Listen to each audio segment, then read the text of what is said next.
À l'entrée de cette tour de bureau depuis 2 semaines, c'est devenu obligatoire. Pour accéder aux étages, tous les employés doivent présenter un code QR affiché sur leur téléphone. Moi, mon code est vert. Le fait qu'il soit vert me donne le droit d'entrer. S'il était jaune ou rouge, je n'y serais pas autorisé.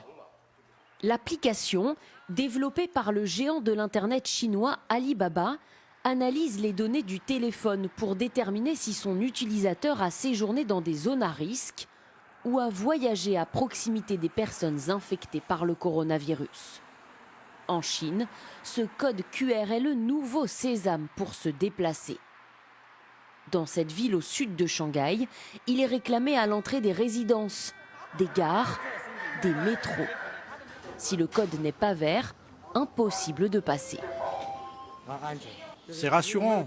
Sans ce code, impossible de savoir si les gens qui prennent le métro ou le bus sont en bonne santé. Je pense que ce code va vraiment permettre d'améliorer la situation. Partout en Chine, des outils high-tech ont été déployés pour freiner l'épidémie. Ce casque utilisé par la police permet de mesurer automatiquement la température des passants à 5 mètres de distance. Dans le sud du pays, des drones s'approchent des voitures pour que les passagers scannent un code qui enregistre leur déplacement.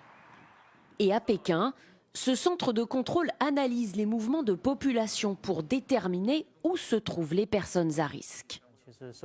Le gouvernement veut utiliser le big data pour prendre les bonnes décisions dans sa lutte contre l'épidémie.